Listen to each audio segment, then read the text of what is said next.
नमस्ते दोस्तों, सात्विक नेचुरल फार्म के यूट्यूब चैनल पर आपका स्वागत है। मेरा नाम है भारत। दोस्तों, जैसा कि आप सबको पता है, वर्षा ऋतु चल रही है। अभी भारतीय महीनों के हिसाब से सावन का महीना चल रहा है और ईस्वी कैलेंडर के हिसाब से जुलाई का महीना चल रहा है। भारतीय परंपरा में चौमासे का बड़ा महत्व है। चातुर्मास का महत्व हमारे यहाँ हजारों सालों से रहा है और हर ऋतु के अनुसार, जैसा हम सबको पता है कि भारतवर्ष में कई ऋतुएं हैं। बहुत से क्षेत्र में तो 6 ऋतुएं हैं हमारे भारत में, और उसके अनुसार प्रत्येक ऋतु की ऋतुचर्या यानी आहार विहार अलग अलग है। और ऋतुचर्या को आयुर्वेद ने बड़ा ही महत्व दिया है। तो आज की वीडियो में हम बात करने वाले हैं कि वर्षा ऋतु में हमारा आहार विहार किस प्रकार का हो। आयुर्वेद के अनुसार वर्षा ऋतु में पित्त का संचय होता है, कफ शांत रहता है और वात का प्रकोप रहता है। पाचक अग्नि वर्षा ऋतु में मंद यानी कमज़ोर रहती है, या कहें हाजमा कमज़ोर रहता है। तो ये वर्षा ऋतु के कुछ गुण और प्रभाव हैं। तो अभी अच्छे स्वास्थ्य के लिए हमें इन सब बातों को ध्यान में रखते हुए ही अपना आहार विहार यानी खान पान और दिनचर्या निर्धारित करनी होती है। वर्षा ऋतु में 2 बातों के ऊपर ध्यान देना बड़ा ज़रूरी है। एक तो इस ऋतु में साफ़ जल, वैसे तो 12 महीने ही हमें साफ़ पानी पीने का ध्यान रखना चाहिए, लेकिन वर्षा काल में बहुत सी जगहों का पानी प्रदूषित हो जाता है जो बाकी वर्ष भर साफ़ हो सकता है, जैसे नदी, नहर, नाले इत्यादि का पानी, जो आमतौर पर दूसरी ऋतुओं में चलते हुए हम उस पानी को पी सकते हैं, लेकिन वर्षा काल में उसमें कुछ गंदगी मिलने की संभावना ज़्यादा हो जाती है। तो 2 बातों का खास ध्यान रखना बहुत ज़रूरी है वर्षा ऋतु में। उनमें साफ़ पानी पीना और दूसरा रात का भोजन जल्दी कर लेना, ताकि सोने के समय तक वो भोजन आसानी से पच जाए। सिर्फ इन 2 नियमों का पालन करने से ही हम अपने स्वास्थ्य को बहुत अच्छा रख सकते हैं और वर्षा ऋतु में होने वाली बहुत सी समस्याओं से बच सकते हैं। अगर साफ़ पानी के नियम का हम ध्यान नहीं रखते हैं तो गंदा पानी पीने से हमें हैजा, डाइजेशन संबंधी बहुत सी समस्याएं और बुखार इत्यादि की अलग अलग दिक्कतें हो सकती हैं। तो इन 2 बातों का ध्यान बड़ी सावधानी के साथ आप रखें।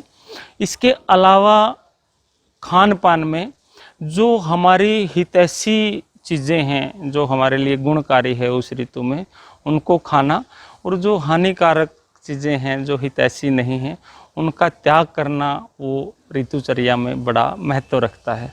तो अभी हम डिस्कस करेंगे कि किन किन पदार्थों का सेवन हमारे लिए वर्षा काल में लाभदायक है। वर्षा ऋतु में हमें ऐसे खाद्य पदार्थों का सेवन करना चाहिए जो हल्के, ताज़े और आसानी से पचने वाले हों।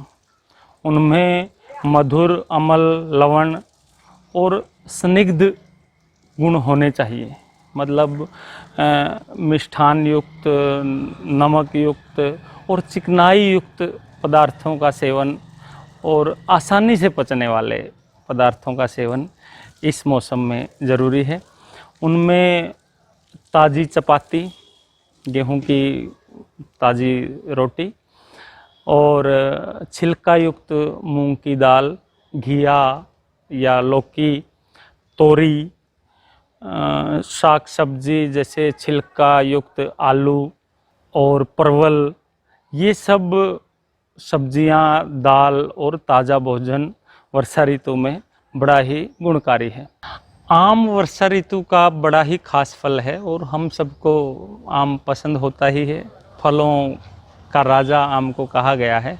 तो वर्षा ऋतु में आम का सेवन करना ही चाहिए, लेकिन आम का सेवन करते समय आप दो बातों का ध्यान ज़रूर रखें। एक तो आम मीठा होना चाहिए, और दूसरा आम को आप चूस कर खाएं। आप कहेंगे ना जी, हम तो आम का रस निकाल कर पिएंगे, मैंगो शेक हमें बड़ा पसंद है।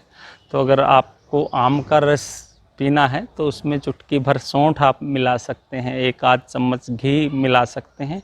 इससे वायु कुपित नहीं होगी, वात कुपित नहीं होगा, यानी गैस्ट्रिक ट्रबल नहीं बढ़ेगी। अगर चूसकर आम का सेवन करते हैं तो उसके बाद एक कप या एक आध गिलास गरम गरम गुनगुना दूध अगर पिएंगे तो आम आसानी से हजम हो जाएगा। वर्षा ऋतु में भुट्टा, मक्के के भुट्टे और जामुन भी बहुत आते हैं। ये भी बड़ी ही गुणकारी, लाभकारी चीज़ें हैं मौसम के अनुसार, और इनका भी आपको यथासंभव यथास्वाद सेवन करना चाहिए। सिके हुए भुट्टे के बाद अगर छाछ का सेवन करते हैं तो भुट्टे जल्दी हजम हो जाते हैं। वर्षा ऋतु में कुछ पदार्थ ऐसे हैं जो अपथ्य आहार में गिने जाते हैं, अर्थात उनका सेवन आपको नहीं करना चाहिए, वो आपके लिए हानिकारक हो सकते हैं। जैसे फूल गोभी, बैंगन, हरे पत्तीदार साग सब्जी और बासी भोजन, बहुत शीतल प्रकृति के आहार, इन सब का परहेज़ आप वर्षा ऋतु में करें तो बड़ी ही अच्छी बात है।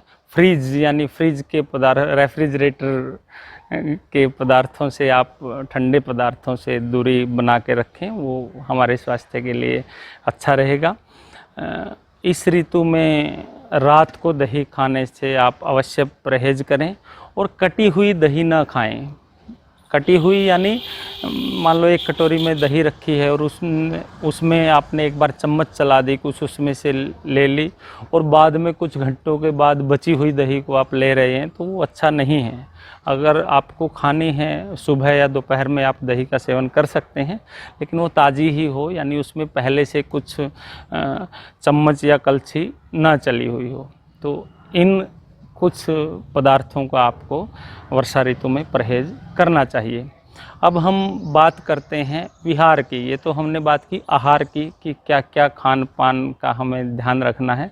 अब हम बात करेंगे कि हमारी जीवन शैली, लाइफस्टाइल, हमारा विहार कैसा हो वर्षा ऋतु में, जिससे हम वर्षा ऋतु का आनंद ले सकें और हमारा स्वास्थ्य, हमारी दिनचर्या भी अच्छे से चलती रहे। वर्षा काल में, खासकर वर्षा काल के अंतिम समय में मच्छरों का प्रकोप बहुत बढ़ जाता है, और मच्छरों के कारण मलेरिया या डेंगू जैसे कई प्रकार के बुखारों का प्रकोप बढ़ता है। तो आप कोशिश करें कि मच्छरों से जितना ज़्यादा बचाव हो सके करें। मच्छरदानी का प्रयोग करें, जालीदार दरवाजे खिड़कियों के अंदर ही सोएं, और अगर कभी वर्षा के जल में आप भीग जाएं तो जल्दी से जल्दी शरीर को पोंछकर सुखा लें। ज़्यादा समय तक गिल्ले बालों के साथ ना रहें, गिल्ले बालों में तेल ना लगाएं। शरीर के जोड़ों को साफ़ और सूखा रखें, जिससे शरीर में कहीं दाद और खुजली का प्रकोप ना बढ़े। ग्रामीण क्षेत्रों में रहने वाले मेरे किसान दोस्त रात के समय जब भी घर से बाहर निकलें तो पूरे कपड़े, जूते पहनकर निकलें, और साथ में टॉर्च और छड़ी या लाठी लेकर ही निकलें, क्योंकि वर्षा ऋतु में कीड़े कांटे की मिलने की संभावना बहुत बढ़ जाती है। तो ऐसे समय में लाठी, डंडा और टॉर्च बड़े काम के सिद्ध हो सकते हैं। तो दोस्तों, ये थी कुछ बातें जिनको अगर हम वर्षा ऋतु में ध्यान में रखें, इनका पालन करें, तो हम अपने अच्छे स्वास्थ्य को कायम रखते हुए वर्षा ऋतु का आनंद ले सकते हैं। अपने खान पान में सावधानी बरतें, आहार विहार को ऋतु के अनुकूल ज़रूर पालन करें। मिलते हैं अगली जानकारी से भरपूर, रोचक और उपयोगी वीडियो के साथ। तब तक के लिए बी केयरफुल, बी नेचुरल। धन्यवाद।